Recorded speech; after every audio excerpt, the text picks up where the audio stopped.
ध्यान से इस तिजोरी को देखिए, आपको एहसास होगा कि आखिर में खुले मैदान में इस तरह से तिजोरी क्यों पड़ी है।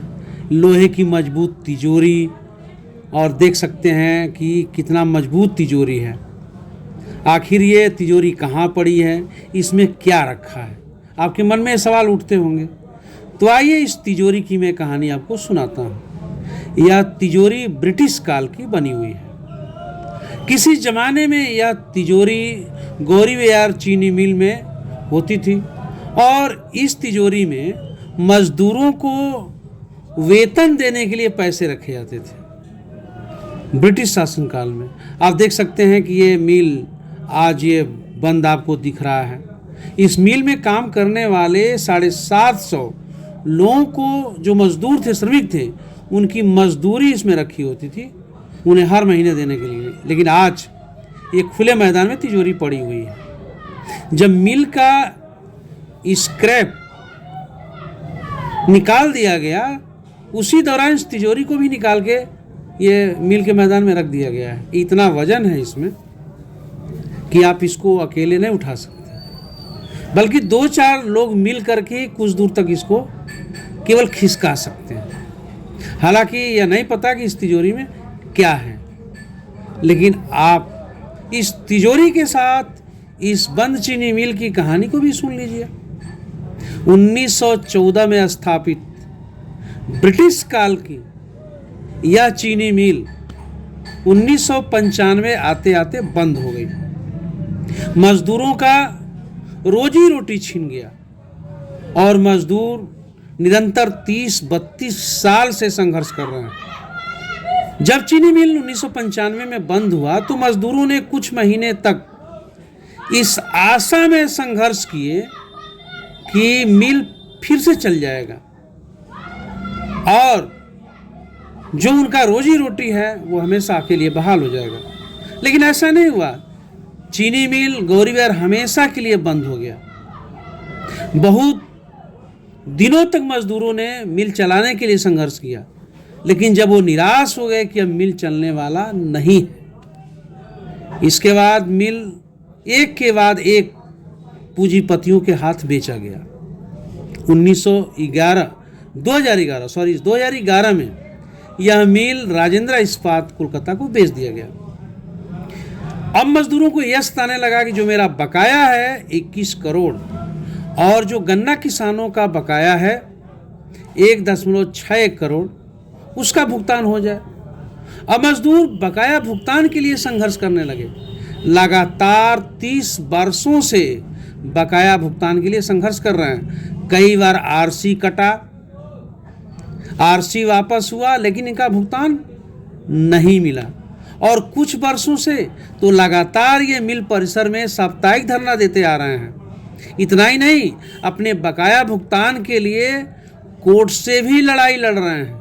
कई बार आश्वासन मिला, सरकारें आती रहीं, सरकारें जाती रहीं, इनको आश्वासन मिलता रहा। इसी बीच तमाम मजदूरों ने उम्र के आखिरी पड़ाव पर आकर दम भी तोड़ दिया, इस दुनिया से रुखसत हो गए। लेकिन उन्हें बकाया भुगतान नहीं मिला। अब उनकी बेवा, बच्चे, परिवार के अन्य लोग अपने बकाया भुगतान के लिए संघर्ष कर रहे हैं और आज तक संघर्ष कर रहे हैं। आखिर कब तक इनका बकाया भुगतान होगा, जिसकी आस लगाए बैठेंगे।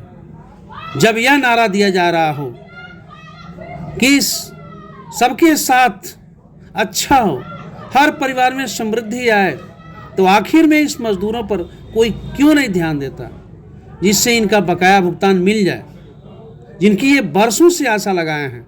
और 30-32 वर्ष का संघर्ष कुछ होता है और उनके संघर्ष को नज़रअंदाज कर दिया जाए, उनके निरंतर होने वाले जो पीड़ा है उसको दरकिनार कर दिया जाए, तो ये संवेदनशीलता जो समाज की है वो दर्शाता है और उन नारों को खोखला साबित करता है कि हर व्यक्ति की सुनी जाएगी, मजदूर हो, किसान हो।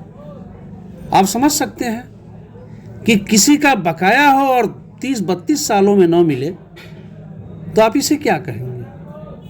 क्या आपके मन में इस बात को सुनकर पीड़ा नहीं होती?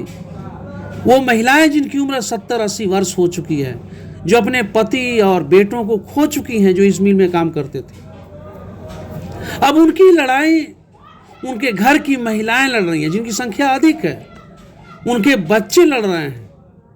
आखिर में उनके न्याय उनके साथ क्यों नहीं हो रहा है? कब उनकी बातों को सुना जाएगा और उनके बकाया भुगतान को किया जाएगा? इतना ही नहीं, इस चीनी मिल के बंद होने के बाद गन्ना किसानों ने गन्ना तक बोना छोड़ दिया। इसका प्रभाव खेती पर पड़ा, परिवारों को उनके खरीदारी पर पड़ा। उनके पास पैसे नहीं होते क्योंकि रोजगार नहीं है, ताकि अपने जीवन को बेहतर बना सके।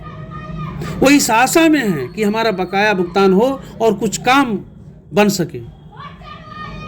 उनकी जो झोपड़ी है वो पक्के मकान में तब्दील हो सके, उनकी बेटी की शादी हो सके और बच्चों की पढ़ाई ठीक ढंग से हो सके। आखिर वो कब दिन आएगा जब इन मजदूरों के बकाया भुगतान को किया जाएगा? इस लंबे संघर्ष को कोई भी संवेदनशील व्यक्ति समझ सकता है और अपने आंखों से खुद सप्ताह में एक बार उनके पास जाकर देख सकता है कि किस तरह से वो लोग, बरसात हो, धूप हो, ठंडी हो, और अपने संघर्ष को जारी रखें। निरंतर 30-32 वर्षों तक संघर्ष कुछ होता है, उसके मायने होते हैं। और यदि समाज संवेदनशील है, लोग संवेदनशील हैं, अफसर संवेदनशील हैं, सरकारें संवेदनशील हैं, तो जरूर मजदूरों के इस संघर्ष को करीब से देखना चाहिए और उनका सहयोग करना चाहिए, और जो भी रास्ता निकल सके उनके बकाया भुगतान के लिए उसमें सपोर्ट करना चाहिए। क्योंकि हर कोई व्यक्ति यही आशा करता है कि उसे कहीं न कहीं से न्याय मिले। जो भी उसकी मांगे हैं, जो नियोजित है, उसे जरूर पूरा होना चाहिए। तो आखिर वो कौन सा दिन आएगा जब राजनेता, राजनीतिक पार्टियां, जिम्मेदार लोग मजदूरों के इस संघर्ष पर ध्यान देंगे और उनके बकाया भुगतान को दिलाने में सहयोग करेंगे?